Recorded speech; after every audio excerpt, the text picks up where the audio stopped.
Hey everybody, Hunter back again from Showtime Studios. We're going to go ahead and do part number, what are we on? I think we're on part number 7 of the tutorial here on weathering.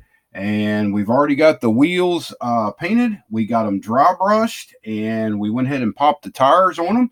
And now we're going to go on to the next step. What we're going to be using is that same mixture, the black gray model wash that we mixed up, and we're going to put a little bit here in our thinner cap, and we're going to get these wheels ready to really pop the detail out. This time around, we're going to be going back with that same pointy brush that we used for the pen wash in the other video. And all we want to do is come in and basically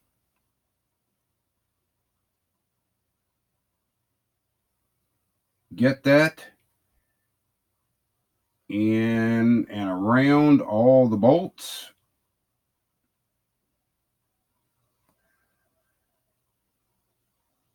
And again, you want to be kind of random with this. You don't want to make each one look identical. And this wheel here happens to have a recessed lip around the outer edge. So I am going to get a little bit of the mixture down in there. And I'm going to show you a little trick that I do when I'm doing my wheels to kind of make everything look a little bit more random at this stage. And this is kind of, you don't want to put a lot of the mixture on, but you want to get enough down there to get around all the bolts and all that stuff, and try to fall into all the details.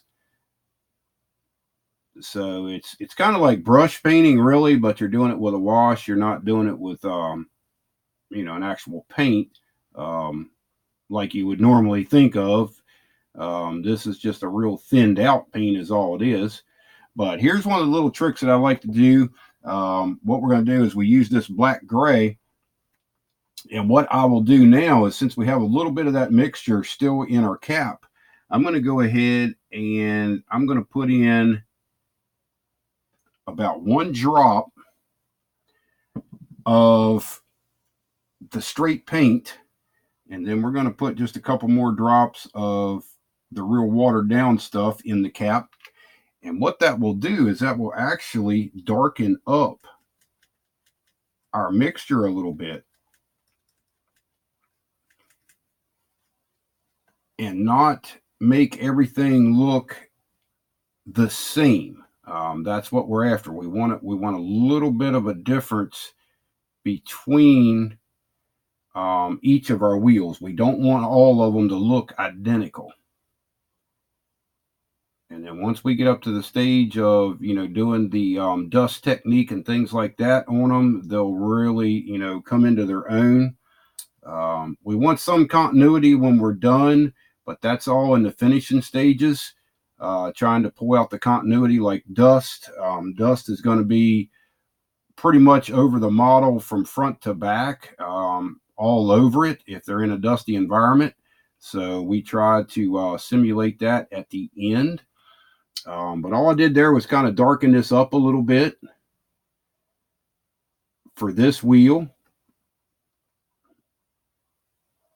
And that's just one of them things of keeping everything random, keeping, not having a pattern. That makes, weathering look a lot better without the pattern.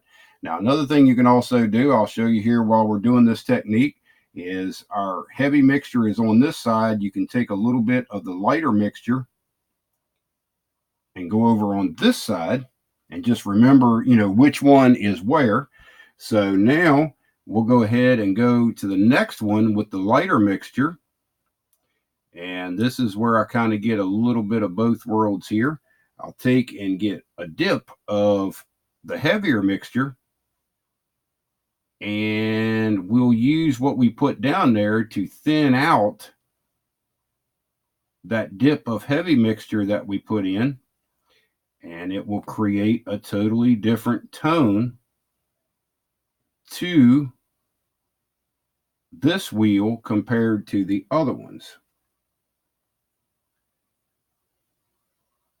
And it's all what looks good to you, you know, on your particular model. Remember that the base color does play a big factor in, you know, how much you can put this on, what color you're actually putting on. Some colors you may not want to do a black, this dark of a pen wash on the wheels. You may want to go a little bit lighter. So it's all in what you think looks good on the model at the time. And like I said in the other videos, just have fun with it. You know, if you're not in competition and you just want to, you know, build a better model and try some different techniques, have fun with it, and, you know, ask questions if you need to. But having fun with it is the main thing, and learning and, you know, creating something that you're happy with. That's the main thing about modeling. For people like myself, you know, we have that mentality, but we also have to make others happy. And the others happen to be the judges and our fellow competitors. We have to make them happy too, because they kind of expect a certain level of building when we go to the shows. But for you guys that just build for yourself, you know, take these techniques and learn them, practice them, and just have fun with it and see what you can create. So we're almost done now. I'm going in and just kind of, you know, going back and forth on the two different mixtures that we have here, just making them a little bit random and not trying to make everything all the same. Like on some of these, I've wiped all the way across this round piece that you see on top. Some of them I've only done like a quarter of it. Some of them I've only done, you know, half of it. So that's one of them things that will show up in the final finish on the model, and it just makes it look so much more realistic. But like I say, I really don't think there's a right way and a wrong way to do this. You know, it's whatever looks good to you and the effect that you're trying to pull off. So, you know, you can take a little bit of what I'm teaching here and a little bit of your own technique once you've done it a couple of times, and just go with it, you know, and have fun and, you know, create something. That's what it's all about. So there we go. We've got everything, and I'll go ahead and hold one of each up here. Let's see. These are getting drier here. So I'll hold that up here, and you can see what that looks like. And it did tone the dry brushing down a little bit. If you noticed from the previous video, the dry brushing seemed pretty bold. When we did this black wash, it does tend to tone everything down. Here's one of the brown wheels. You can really see the detail pop out of that. Looks real nice. So that's what you're after. That'll probably be all the videos for tonight. I'll let everybody get caught up. And the next step that we'll do on this is we're going to go in and start weathering the tires. But normally I don't weather the tires off the vehicle. I like to have them on the vehicle when I start doing the weathering on them. And I will show you as we get into that, the reason why I do it that way. So stay tuned for that video. Probably tomorrow we'll get into that. And we'll do some more of the finishing on the mud technique underneath of the model.